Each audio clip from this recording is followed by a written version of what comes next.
Hey guys, welcome back to Running with China Quick Tips. Today we're going to talk a little bit about a fascination of everybody's, and that's minimum order quantity, Yes. MOQ. Right. So Jamie, what are your initial thoughts? So say I got an order of, I want to start with 500 pieces. The factory keeps telling me MOQ is 2,000 pieces. Where do I start?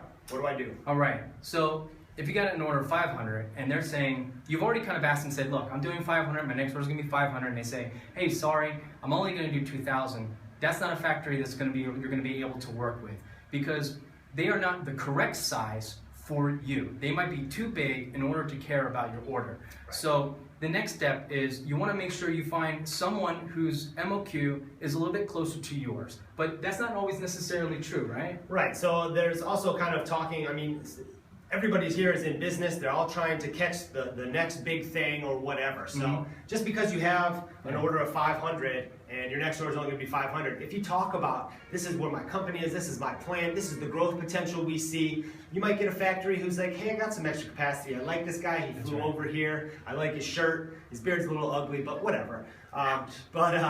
You know, something they might choose to believe in you. They might say, hey, I'll make an exception. You know, if you can do 500, 500, after that I need you to hit 2,000. Okay, that might be something you want to take a risk for. You might want to try. Yeah. But also remember that jumping around from supplier to supplier is expensive. It costs money. It may not cost money in your product, but it costs money in time, costs money in mistakes. Your new supplier needs to learn who you are and learn how you want your product made.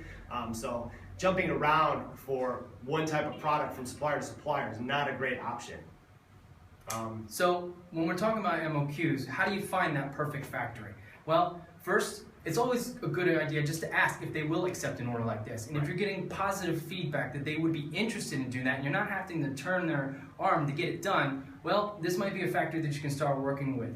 Another kind of option is kind of like an AliExpress or something, or AliExpress.com is kind of an idea where they have goods that are already ready to sell, that are already produced, off the shelf items, and they usually sell from like 1 to 50 items, and that might be something that's worth looking into. And they might still be able to do small customizations like putting on new labels or even changing packaging. Right, or changing packaging. And the other thing, one last thing to remember is, just because you convince a factory that says 10,000 pieces and they will accept your 1,000 piece order, eventually after 3 months of haggling, do you really think that this factory is going to care about making good quality product for you? They don't. They're going to try to get your order done as fast as possible, no changes, no remakes, no help, no nothing. So you're going to end up getting a product you probably aren't going to be happy with.